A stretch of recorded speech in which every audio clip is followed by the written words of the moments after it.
तो आज हम जो बात करने वाले हैं वो है apparatus and test used in physical education and sports. शारीरिक शिक्षा में प्रयोग होने वाले उपकरण एवं परीक्षण।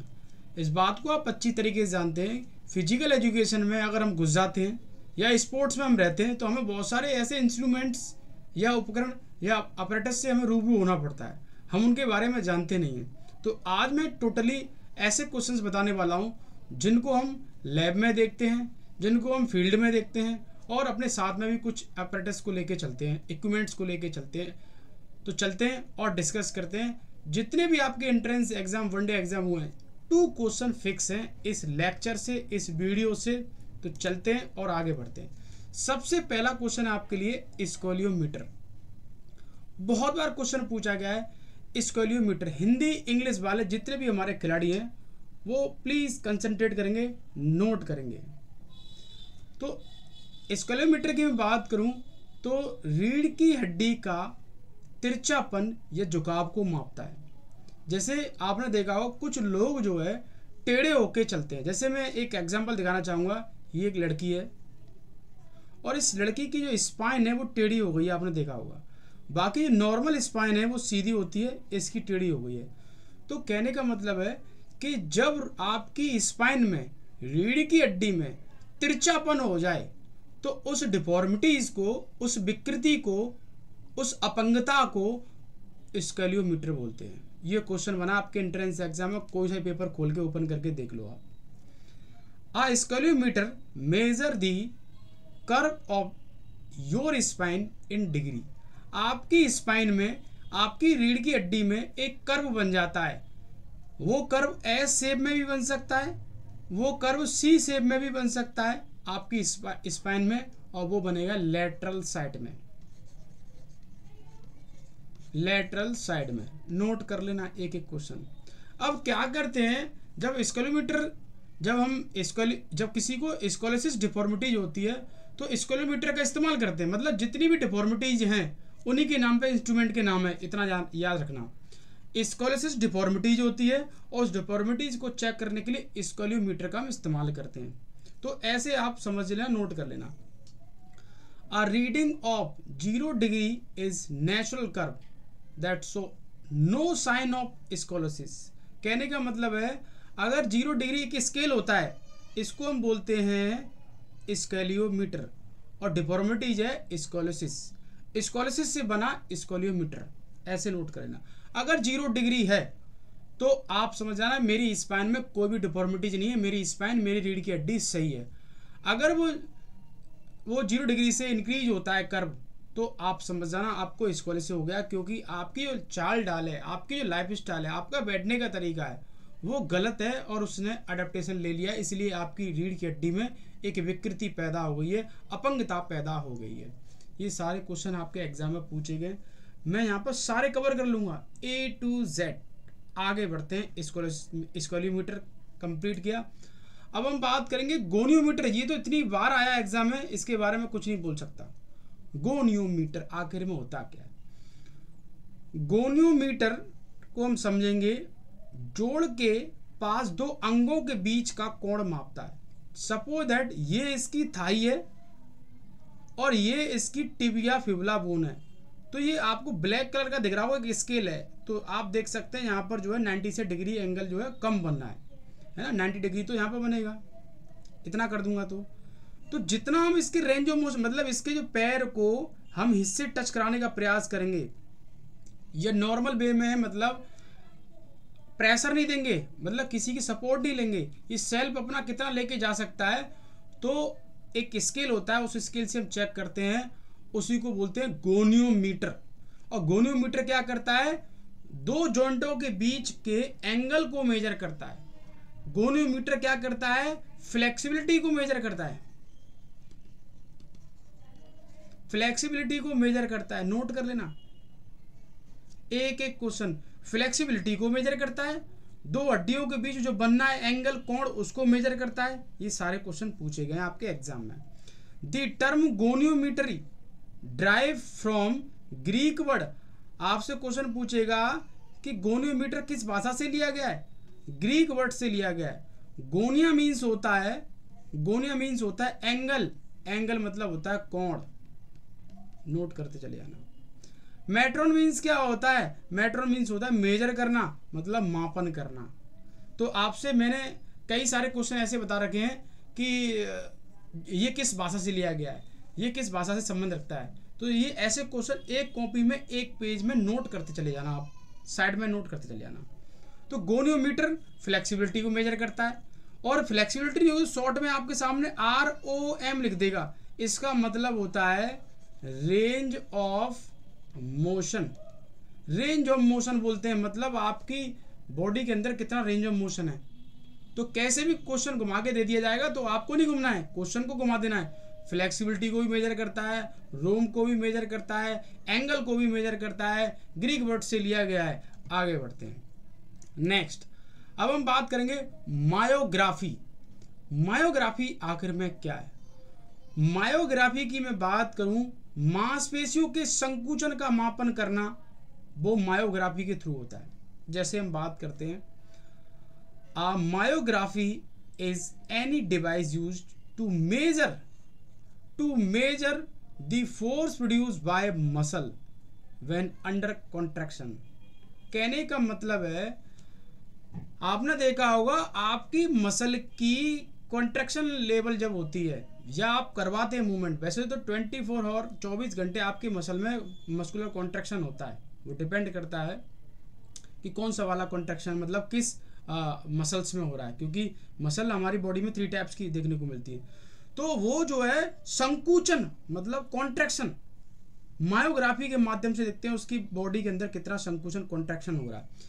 सच as a device is commonly used myography, the study of velocity and intensity of muscular contraction. ये यहाँ से लेके यहाँ तक इम्पोर्टेंट है। आपसे क्वेश्चन पूछेगा हिंदी, मांसपेशी के संकुचन को किससे मापा जाता है? Answer is myography. Study of velocity and intensity of muscular contraction, answer is myography.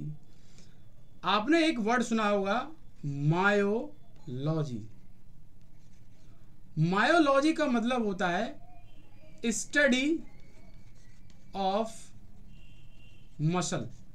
मांसपेशियों के अध्ययन को मायोलॉजी बोलते हैं। मांसपेशी कैसी है, टेढ़ी है, मेढ़ी है, चौड़ी है, लंबी है, पतली है, कैसी है, मतलब स्टडी का मतलब है सब कुछ ओवरऑल अध्ययन करने वाले हैं।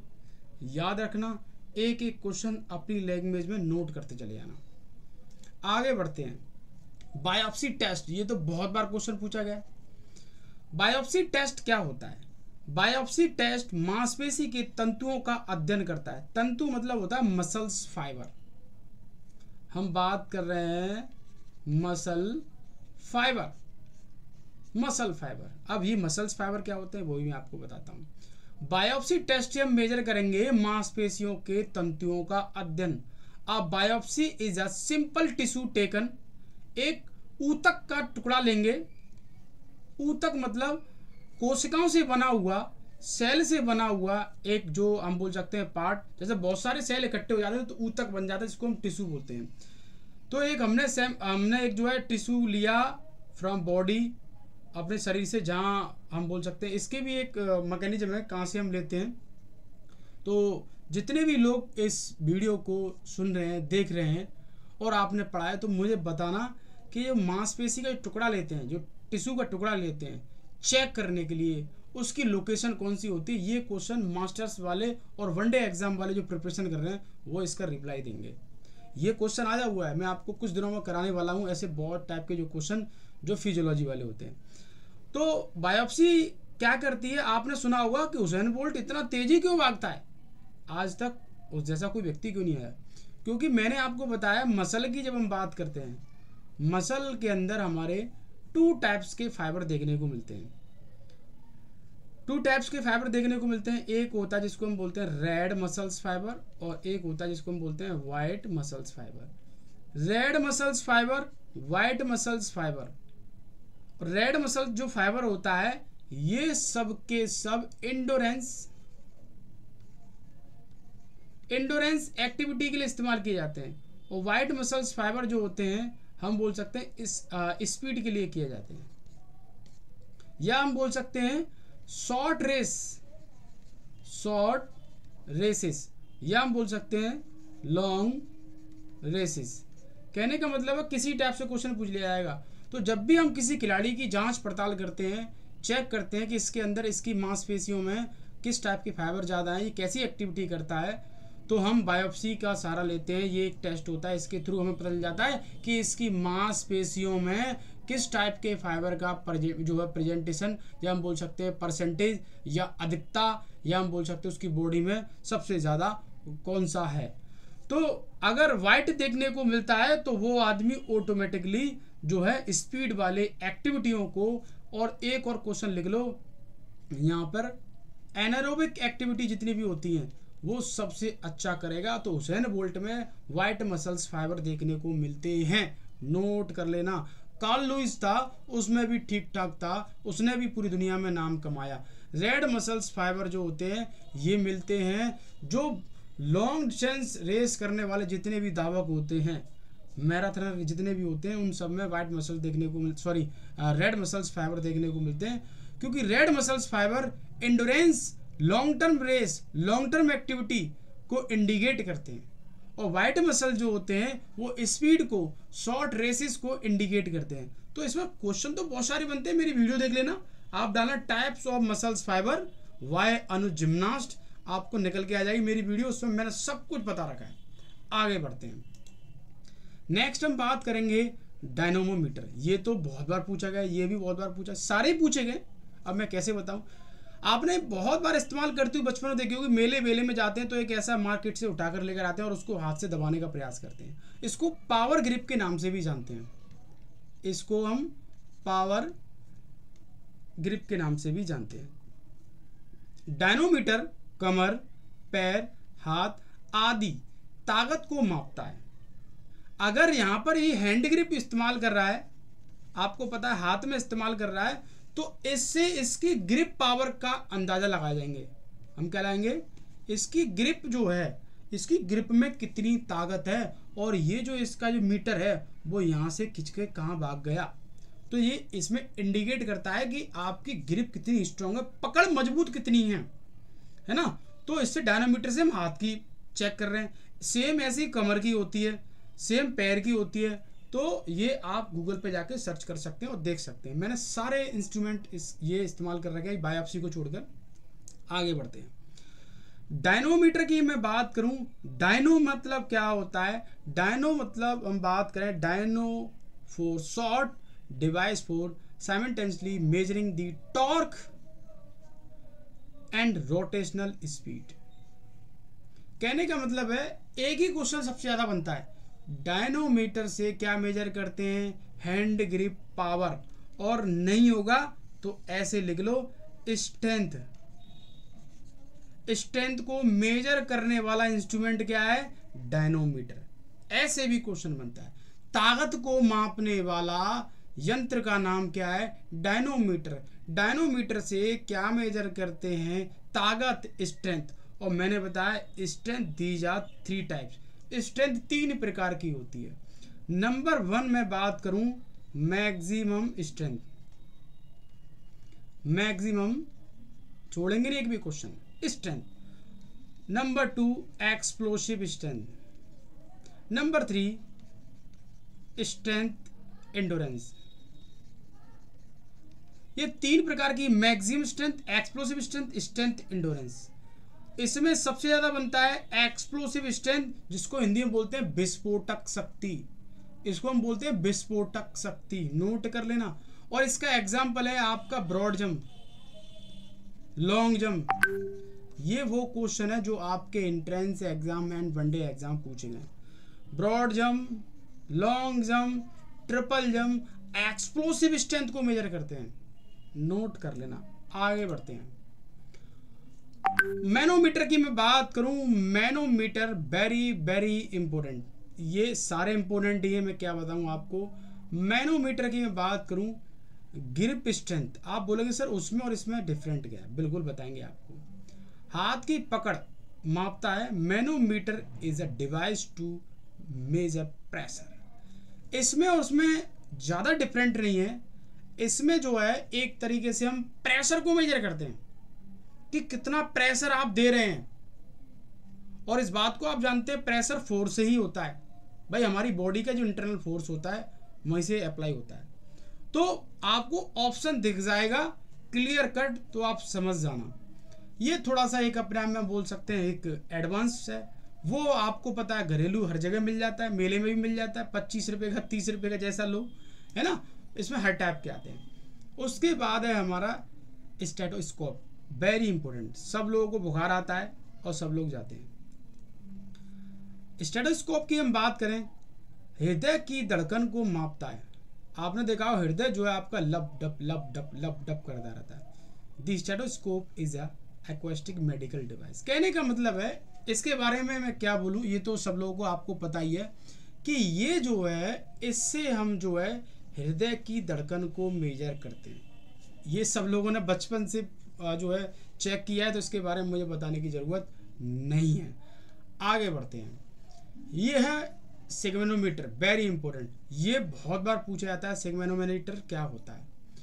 रक्त दाब मतलब ब्लड प्रेशर को मापता है। बीपी, जो आपका बीपी बढ़ रहा है, आपने देखा हो हाथ में बांधते हैं, पंप से करते हैं, हवा बढ़ते चले जाते हैं। आजकल ये मतलब ऐसे मतलब ये तो हम बोल सकते हैं एनालॉग डिवाइस के मतलब कॉम्बिनेशन है। अब डिजिटल आ रहा है, लगाओ और तुरंत बता देते हैं, है ना, तो हर टाइप का है। तो ये क्या करता है, ये बीपी को मेजर करता है, ब्लड प्रेशर को मेजर करता है। Sphygmomanometer also known as blood pressure meter, इसको ब्लड प्रेशर मीटर के नाम से जानते हैं, ब्लड प्रेशर मॉनिटर के नाम से जानते हैं, ब्लड प्रेशर गॉज के नाम से जानते हैं। तीनों नाम आपको पता होना चाहिए, blood pressure meter, blood pressure monitor, blood जो है प्रेशर गॉज, 3 नाम से हम इसको जानते हैं। बीपी की जब हम पहचान करते हैं कि हमारा कितना बीपी हो गया। एक आपके लिए क्वेश्चन मैं शेयर कर रहा हूं, आपको कमेंट करके बताना है कि बीपी जो मेजर करते हैं इसका स्केल का जो इंडिकेशन कितना है, लोएस्ट कितना है और हाईएस्ट कितना है, प्लीज कमेंट करके बताएंगे। नेक्स्ट हम बात करते हैं, वेरी इंपॉर्टेंट, ये है आपका skin fold calliper. Skin fold calliper ये तो 100% मिलने वाला है आपको। आप खुद बोलोगे सर आपको कैसे आइडिया लग जाता है, पढ़ाते पढ़ाते बहुत सारा एक्सपीरियंस हो जाता है और आपको भी हो जाएगा चीज़ें करते करते। स्किन फोल्ड कैलिपर की मैं बात करूं, स्किन फोल्ड कैलिपर मोटापा मींस परसेंटेज ऑफ फैट को मेजर करता है, परसेंटेज ऑफ फैट को कि कितना आपके पास फैट है। Skin fold measure from men's की हम बात करें तो अलग अलग साइंटिस्टों के अलग अलग रेफरेंस है कहाँ से हम मेजर करते हैं।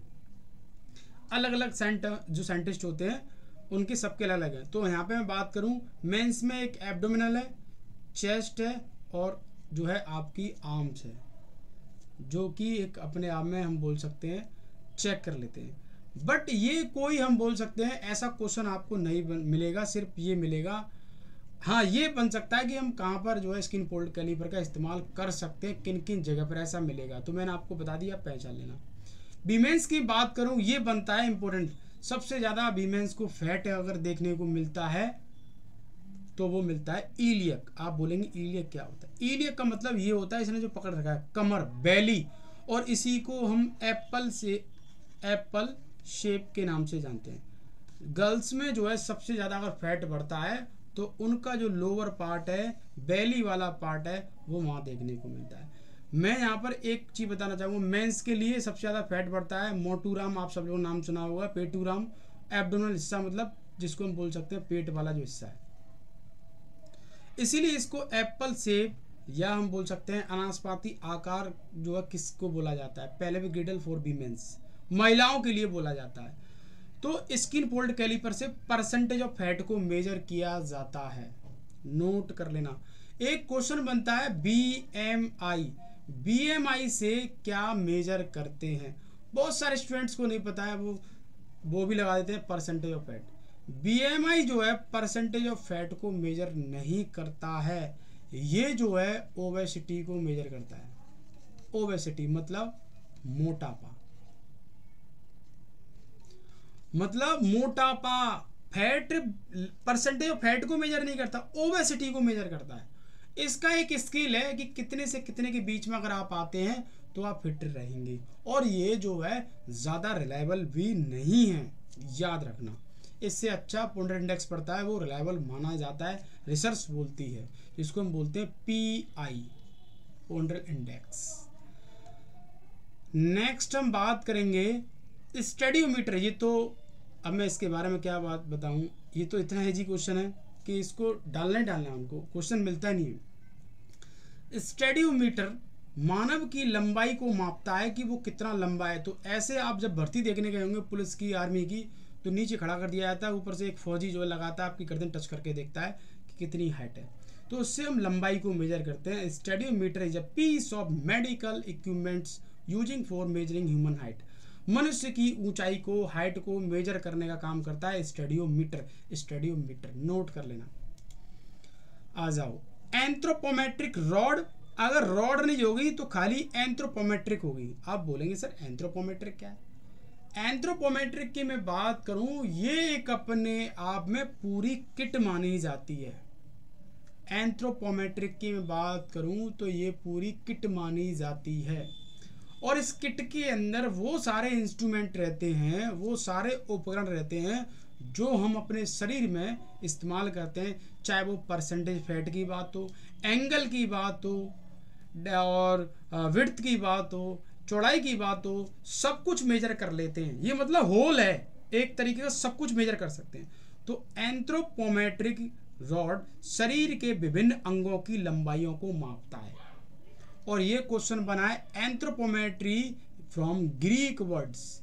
एंथ्रोपोज मतलब ह्यूमन, एंथ्रोपोज का मतलब होता है ह्यूमन, और मेट्रॉन का मतलब होता है मेजर करना, मतलब माप तोल करना। अब इसका मतलब ये मत करना कि ये जो सारे इंस्ट्रूमेंट ले गए और अपनी बकरी का, अपनी भैंस का जो है मेजरमेंट लेने लग गए कि उसकी डेंसिटी कितनी है, उसकी हाइट कितनी है। ये सिर्फ और सिर्फ ह्यूमन के लिए, मानव के लिए। बहुत सारे ऐसे लोग मतलब इस्तेमाल कर लेते हैं जो ह्यूमन चीज़ होती है उसको एनिमल्स पे अप्लाई कर देते हैं। अरे एनिमल्स की सारी चीज़ें अलग होती हैं, क्योंकि हमारा और उनका पूरा स्ट्रक्चर सब कुछ अलग है। Next, refer to the measurement of the human individual. हर एक व्यक्ति इंडिविजुअल को जो है एंथ्रोपोमेट्रिक की मदद से हम जो है सारे उनकी जो है हाइट, वेट, विड्थ सब मेजर कर लेते हैं, परसेंटेज ऑफ फैट सब कुछ मेजर कर लेते हैं। नोट करते चले जाना एक एक क्वेश्चन। नेक्स्ट, मतलब आपके दो क्वेश्चन जो है मैंने फिक्स कर दिए हैं। अब कोई सा ही प्रैक्टिस सेट लगा लो, इस वीडियो को देखकर आपके 2 क्वेश्चन जो फिक्स हो गए। EEG, आप सब लोगों नाम सुना होगा। What is the full form of EEG? मस्तिष्क की विकृतियों का पता लगाना EEG के माध्यम से करते हैं। EEG इसको बोलते हैं इलेक्ट्रोसेफलोग्राफी। अब देखो,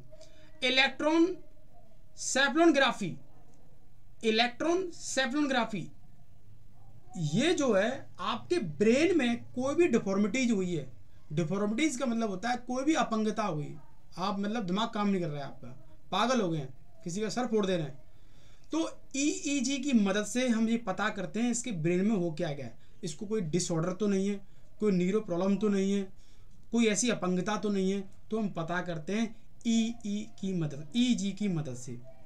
is an electron physiological monitoring method record electrical activity of the brain. आपके ब्रेन में, जैसे आपने देखा हो ये इमेज है, इसकी ब्रेन में बहुत सारी चिमटी लगा दी गई हैं, बहुत सारी जो है डिवाइस लगा दी गई हैं, और वो डिवाइस हमारी स्क्रीन पर सब बता रही हैं उनका ब्रेन कितने लेवल पर काम कर रहा है, कैसा सोच रहा है, क्या कर रहा है। ये सब EEG की मदद से हम पता करते हैं। ये बहुत डेंजर होता है। आ जाओ अब मैजिक आई। मैजिक आई मतलब जादू की आंख, ऐसे बोल सकते हैं। अब ये मत बोलना सर इसको हिंदी में नहीं बता रहे, इंग्लिश में याद करना है इनको, ये हिंदी में बताने वाली नहीं है। वहाँ आ गई जादू की आंख, ठीक है ना, तो फिर हो गया तुम्हारा आंख, सब बंद हो जाएंगे, ध्यान रखना। मैजिक आई की अगर हम बात करें, जेवलिन की दूरी को मापने वाला यंत्र है। आपने देखा वो नीरज चोपड़ा ने जो है जेवलिन को फेंका, तो वो जा रही है, तो वो कितनी डिस्टेंस को कवर कर रही है, और उसके साथ साथ ये एडवांस मशीन आ गई है, एंगल वेंगल सब कुछ बता देती है, सब कुछ टोटली सारी इंफॉर्मेशन शेयर कर दी। क्योंकि इस बात को आप अच्छी तरीके से जानते हैं, हर साल जो इंस्ट्रूमेंट होते हैं, इक्विपमेंट, उन पर रिसर्च होते चली जाती है। A long stick with the pointed end that throw in sports competition। एक ऐसी डिवाइस मतलब होती है, सामने लगा दी जाती है, एक खिलाड़ी जो फेंकता है और वो सब कुछ बता देती है कि कितनी दूरी पे गया, कितने एंगल पे गया। जैसे आपने देखा हुआ, एक क्वेश्चन मैं आपको शेयर कर रहा हूँ। आपने क्रिकेट देखी, जब क्रिकेट में जो बॉलर जो बॉलिंग करता है तो वो हर चीज़ को बताता है, कितनी किलोमीटर प्रति घंटा MPBS कौन सी ना जाने स्पीड से जा रही है, किस एंगल पे जा रही है, कहाँ जा रही है, और 3D एनिमेशन में करके बताता है। तो वो कौन सा इंस्ट्रूमेंट है? कमेंट करके बताएंगे आप सब लोग, गूगल से सर्च करके बताएंगे। ये आपके मास्टर्स ऑफ फिजिकल एजुकेशन की बात करूँ, वनडे एग्जाम की मैं बात करूँ, उसमें ये क्वेश्चन पूछा गया है।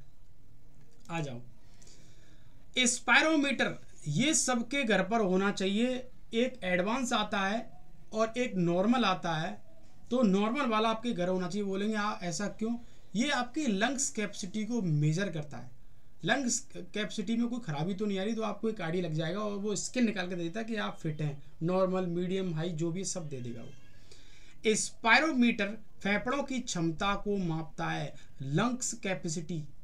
Spirometer is an apparatus for measuring volume of air inspire and expire by the lungs। Lung से इनहेल एक्सेल जो भी आप गतिविधि कर रहे हैं, तो ये जो आपने देखा होगा कि जब आपको जुकाम होता है और कफ बन जाए, खर्रा खर्रा करते हैं आप, तो सांस लेने में बड़ी दिक्कत होती है, तो डॉक्टर आपके मुंह में कागज लपेट के ऐसे इंस्ट्रूमेंट पे बोलता है सांस लो और मारो, तो थोड़ी सी सांस मार पाते हैं बाहर, वो कागज जो थोड़ा सा खिसक पाता है, आपने देखा हुआ। तो इसका मतलब आपका लंग्स जो है आपके कफ ने पकड़ लिया है और ब्रीथिंग पैटर्न जो है इम्बेलेंस हो गया, सांस नहीं ले पा रहे हैं। तो इससे हम मेजर करते हैं लंग्स की क्षमता को, फेफड़ों की क्षमता को, कैपेसिटी को। आ जाओ, ये है लेवेनोमीटर, वेरी इंपॉर्टेंट, लिख लो। लेवेनोमीटर संतुलन मापने वाला यंत्र है, टू मेजर ऑफ बैलेंस। मैंने आपको बताया है कि ये एक ऐसी मशीन है, मतलब मैं आपको इसका वेरिएशन के एक एग्जांपल देता हूँ। कोई भी आप चीज़ लेकर आते हैं, घर वर मकान बनाता है कोई आदमी, आपने देखा उनके पास एक ऐसी डिवाइस होती है, वो देखते हैं कितना बैलेंस है, संतुलन है, पानी वानी डाल के देखते हैं पाइप से, वो देखते हैं कितना हो रहा है। मैं समझाना चाह रहा हूँ आपको। तो ऐसी ये मशीन है एडवांस, ये संतुलन को बताती है कितने लेवल का संतुलन बन रहा है। और आपको पता है कोई भी बैलेंस बनता है उसमें भी आपके एंगल बनते हैं। तो बैलेंस की बात करूं तो दो टाइप के हमारे बैलेंस होते हैं, एक होता है हमारा स्टैटिक बैलेंस और एक होता है हमारा डायनामिक बैलेंस। एक भी क्वेश्चन नहीं छोड़ूंगा, और इस लेक्चर को देखने के बाद कोई पेपर लगा लो, आपको पता चल जाएगा। स्टैटिक बैलेंस की मैं बात करूं, डायनामिक बैलेंस की बात करूं। स्टैटिक का मतलब होता है, हम बोल सकते हैं स्थिति, एक जगह पर स्थित है, और इसका मतलब होता है गति, मतलब गति अवस्था में। तो कुछ लोग, जैसे मैं अभी बैठ के पढ़ा रहा हूं, तो ये स्टैटिक पोजीशन है मेरी और स्टैटिक बैलेंस है। कुछ लोग बाइक पर चल रहे होंगे, ईयरफोन लगा ली होगी, और कुछ लोग पैदल चल रहे होंगे, तो वो डायनेमिक बैलेंस है, वो सुन भी रहे हैं, अपने आप को बैलेंस करके देख भी रहे हैं और चल भी रहे हैं। गति अवस्था, ये दोनों के दोनों बैलेंस जो है आपकी वेस्टिबुलर नर्व पर डिपेंड करते हैं। वेस्टिबुलर नर्व एक हमारी नर्व है, वो हमारी बॉडी के बैलेंस को बना के रखती है। नोट कर लेना, एक भी क्वेश्चन नहीं छोड़ेंगे। इसके साथ साथ ये तो वेस्टिबुलर जो है नर्व तो है, दूसरा है, नोट कर लेना, दूसरा है आपका सीजी। ये सीजी क्या है? सेंटर ऑफ ग्रेविटी, इसका भी बहुत बड़ा रोल है, ये भी आपके बैलेंस को बना के रखती है। तीसरा पॉइंट है, नोट कर लेना, कोई नहीं बताने वाला। तीसरा पॉइंट है इंडो लिम्फ, तीसरा पॉइंट है, नोट कर लो, इंडो, बहुत बार क्वेश्चन बना है आपके एग्जाम में, बहुत बार। इंडोलिम्फ फ्लूइड, आप बोलेंगे ये क्या है? इंडोलिम्फ फ्लूइड आपके कान में, कोकिलिया में भरा रहता है, द्रव्य पदार्थ, एक पानी भरा रहता है कान में, दोनों कानों में। आप बोलेंगे सर एक में, दोनों में। और जब कोई कान में चांटा मारता है, चांटा पड़ते ही चक्कर खाते गिर जाते हैं। इसका मतलब जो फ्लूइड है, जो द्रव्य पदार्थ है, वो हिल जाता है, और जब हिल जाता है तो वो सिग्नल देता है वेस्टिबुलर नर्व को, इसने मेरे को हिला दिया, मैं गिरने वाला हूँ, वो चक्कर खा के गिर जाता है। इसीलिए हर कोई ये बोलता है कि कान पर चांटा नहीं मारना है, ये स्पेशल सेंस ऑर्गन है। अगर इसको आप ज़्यादा तेज प्रहार करते हो, मारते हो, तो स्पेशल सेंस ऑर्गन जो होते हैं स्पेशल इसलिए बने हैं कि इनको नुकसान मत पहुंचाओ। अगर ज़्यादा नुकसान पहुंचाने का प्रयास करोगे, ये डैमेज हो जाएंगे। तो कोई चांटा इतना तेज मार देता है कान में, कान का पर्दा ही फट जाता है। तो जो कान का जो पर्दा फट जाता है उसको टिम्पोनिक मेम्ब्रेन के नाम से हम उसको जानते हैं। ऐसे भी आप बोल सकते हैं। एक भी क्वेश्चन नहीं छोड़ना है। ये सारे क्वेश्चन आए हुए हैं, B period, M period, one day exam, first grade, second grade, third grade, special teacher, सब सेट वेट रेट सब जगह पूछे गए, चेक कर सकते हैं। अब हम बात करेंगे स्टैंडिंग ब्रॉड जंप। ये तो बहुत बार करते हैं। तो स्टैंडिंग ब्रॉड जंप जब आप करते हैं, इससे मेजर क्या करते हैं? सब लोग करते हैं, बट ये नहीं पता हम क्यों करते हैं, इससे मेजर क्या करते हैं। पैरों की मांसपेशियों की विस्फोटक शक्ति को मापता है। Explosive power of leg standing long jump also known as standing broad jump is an athletic event. खेल में, नॉर्मल खेलों में, एथलेटिक्स में या डिफरेंट गेम में ब्रॉड जंप करते हैं। स्टैंडिंग ब्रॉड, खड़े हो जाएंगे और फिर एक जगह से दूसरे स्थान पर कूदने का प्रयास करेंगे। तो जो ज़्यादा दूरी कवर कर लेता है उसके लेग में ताकत ज़्यादा है, शक्ति ज़्यादा है, और वो शक्ति एक्सप्लोसिव है। और मैंने बताया ये स्पीड प्लस स्ट्रेंथ से मिलकर बनता है, बताया। इसीलिए बोलते हैं विस्फोटक शक्ति। परमाणु बम जो फटता है वो एक्सप्लोसिव है, फट गया। तो ऐसे ही जिनके लेग में ताकत है वो दूरी को ज़्यादा कवर कर लेते हैं, और जिनके लेग्स में पावर नहीं है तो वो दूरी को कवर नहीं कर पाते। अब ये मत सोचना जिसकी थाई मोटी होगी तो ताकत ज़्यादा होगी ना, ये एक अपने आप में स्पीड के साथ स्ट्रेंथ को लेके चलता है और फिर देखता है किसके पास कितनी स्ट्रेंथ है। स्टैंडिंग ब्रॉड जंप हुई, long jump, triple jump, broad jump, ये सब की सब एक्सप्लोसिव स्ट्रेंथ को मेजर करती हैं। एक्सप्लोसिव स्ट्रेंथ को मेजर करती है। नोट कर लेना, छोड़ना नहीं है एक भी क्वेश्चन। आ जाओ, वेरी इंपॉर्टेंट तो सभी हैं। प्लायोमेट्रिक एक्सरसाइज की बात करूं, प्लायोमेट्रिक वेरी इंपॉर्टेंट। एक्सरसाइज बोल लो, मेथड बोल दो, विधि बोल दो, नियम बोल दो, कुछ भी बोल दो, कंसेप्ट वही निकल कर आएगा। प्लायोमेट्रिक एक्सरसाइज की बात करूं, यह विस्फोटक शक्ति को मापती है। ये भी विस्फोटक शक्ति को मापती है, मतलब एक्सप्लोसिव स्ट्रेंथ को मेजर करती है। Plyometric also known as jump training. Plyo means are exercise in which muscle exert maximum force in short interval of time with the goal of increasing power, speed plus strength. The term plyometric combination of Greek word जिसको हम बोलते हैं प्ल्यू means more और matric means length. मतलब simple example कभी नहीं भूलोगे, ये stool है और इस स्टूल से ऊपर जा रहे हैं जंप लेके, फिर नीचे उतर कर आ रहे हैं, फिर जंप ले रहे हैं, ऊपर ले रहे हैं। ये एक्सप्लोसिव स्ट्रेंथ तो मेजर कर ही रहे हैं इससे, आपकी लेग में कितनी पावर है। बट इस एक्सरसाइज को प्लायोमेट्रिक एक्सरसाइज के नाम से जानते हैं। स्टेयर पर जंप करना, अप डाउन करना, गड्ढे में कूद के फिर ऊपर आना, ये सब एक्सप्लोसिव स्ट्रेंथ को मेजर करती हैं और इसीलिए इसको प्लायोमेट्रिक एक्सरसाइज बोलते हैं, प्लायोमेट्रिक स्ट्रेंथ बोलते हैं, प्लायोमेट्रिक मेथड बोलते हैं, विधि बोलते हैं। कैसे भी पूछ लिया जाएगा, कंफ्यूज नहीं होना है। तो आपके शरीर में लोअर लेग में कितनी स्ट्रेंथ है तो आप देख लो, एक स्टूल लो और 20 सेकंड अप डाउन करो, दो आदमियों को लेकर, कौन सबसे पहले कर रहा है। जो सबसे पहले करेगा उसके पास एक्सप्लोसिव स्ट्रेंथ अच्छी है, विस्फोटक शक्ति ज़्यादा है, अच्छी है। नोट करते चले जाना, छोड़ना नहीं है एक भी क्वेश्चन। नेक्स्ट मैं बात करता हूं ईसीजी। ईसीजी भी बहुत बार पूछा गया है। यह हृदय संबंधित असमानता को पता लगाता है। आपके हृदय में कोई प्रॉब्लम होती है तो ईसीजी करवाते, जाओ चेक करवाओ। तो आजकल हार्ट की बहुत प्रॉब्लम हो रही है। Electrocardiography is a is the process of producing electrocardiogram ECG और EKG. It is a graph of voltage versus time of electrical activity of the heart. आपकी दिल जो है वो कैसी धड़कन कर रही है, किस कंडीशन में चल रही है. आपको पता है दिल जो है 24 घंटे लब डब करता रहता है और ये कार्डियक मसल है, इनवॉलेंट्री मसल है. और इस बात को आप अच्छी तरीके से जानते हैं, इसमें लैक्टिक एसिड फॉर्मेशन का बनने का कोई भी सुविधा नहीं है. 24 घंटे काम करता है. वॉलेंट्री मसल को आप 24 घंटे काम नहीं करवा सकते, उसमें एक समय वर्कआउट करने के बाद लैक्टिक एसिड बन जाता है. तो ये क्या करती है, ECG इलेक्ट्रोकार्डियोग्राफी की मदद से हम ये पता करते हैं उसके हार्ट में कोई प्रॉब्लम तो नहीं है, कोई दिक्कत तो नहीं है. तो इससे हम जो है मेजर करते हैं. अभी तक सिर्फ फुल फॉर्म पूछी गई है और किससे संबंधित है. आगे बढ़ते हैं.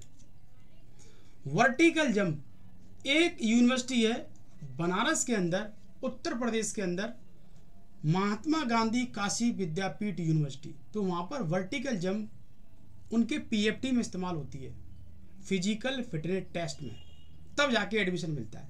तो ये भी विस्फोटक शक्ति को मेजर करती है, विस्फोटक शक्ति को मेजर करती है.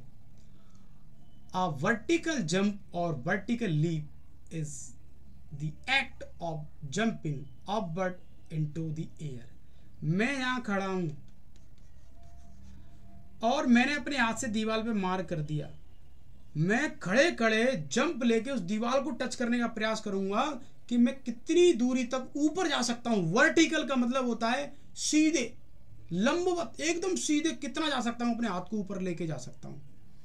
तो इससे हम मेजर करते हैं कि हमारी लेग में कितनी ताकत है. और जो लेकर जाएगा अच्छा, तो उसका मतलब उसके पास एक्सप्लोसिव पावर, एक्सप्लोसिव स्ट्रेंथ अच्छी खासी है. इसी जंप को हम सार्जेंट जंप के नाम से जानते हैं. सार्जेंट जंप के नाम से जानते हैं, वर्टिकल जंप के नाम से जानते हैं, एक्सप्लोसिव जंप के नाम से जानते हैं. कैसे भी सार्जेंट मतलब सीधे, वर्टिकल मतलब सीधे दीवार के ऊपर की तरफ और टच करो. जो ज्यादा दूरी को कवर करेगा उसके लेग में एक्सप्लोसिव स्ट्रेंथ ज्यादा है. चेक कर लेना, कोई भी पेपर उठा के देख लो. इस लेक्चर से एक भी क्वेश्चन बाहर निकलने वाला है. इंस्ट्रूमेंट से मैं बात कर रहा हूँ, 2 क्वेश्चन पूछे जाते हैं, दोनों आपके फिक्स है और 0.5 नंबर की वैल्यू होती है सिलेक्शन में. विंड गॉज की हम बात करेंगे. आपने देखा हो कभी भी आप जाते हैं, मैं बात करूं झारखंड में, छत्तीसगढ़ में, तो अगर आपकी ट्रेन गुजरती है जहां कोयले का काम ज़्यादा है, जहां पत्थरों का काम ज़्यादा है, तो ऐसे आपको एक ऊंचे टावर पे जरूर देखने को मिलेगा और वहाँ नहीं, हर जगह देखने को मिल जाएगा. विंड गॉज हवा का वेग मापने वाला यंत्र है. An anemometer is a device used for measuring wind speed direction. It is also common weather station instrument. The term derived from Greek word. हमने ग्रीक भाषा से लिया है. एनोमोस मीन्स विंड एंड स्पीड्स. कहने का मतलब है कि आपने देखा होगा कि हम कोई भी काम करते हैं तो वेग का, हवा का बहुत प्रभाव रहता है. मैं सीधा एग्जांपल देता हूँ. ये 400 मीटर का ट्रैक है, ये 100 मीटर के धावक दौड़ने वाले हैं. यहाँ खिलाड़ी खड़े हो गए और इधर ही साइड की हवा है, इधर साइड की, इधर डायरेक्शन की, और 100 मीटर रेस होने वाली है. तो आपको पता है इनको एडवांटेज मिल जाएगा. इसीलिए कभी भी चेक कर लेना, आपके एथलेटिक्स के जो टूर्नामेंट होते हैं इस टाइम में कंडक्ट किए जाते हैं जहाँ मतलब हम बोल सकते हैं हवा, तूफान वूफान बहुत कम मात्रा में देखने को मिलते हैं. चेक कर लेना कभी भी. तो ये जो है डायरेक्शन स्पीड जो है उसको मेजर करने का काम करते हैं. तो इसका एक अपने आप में वेग, हवा किस डायरेक्शन में, इसका बहुत बड़ा एडवांटेज है, याद रखना. तो यहाँ पर ये हमारा लेक्चर कंप्लीट हो गया. तो मिलते हैं नेक्स्ट वीडियो के साथ. Thank you. जय हिंद.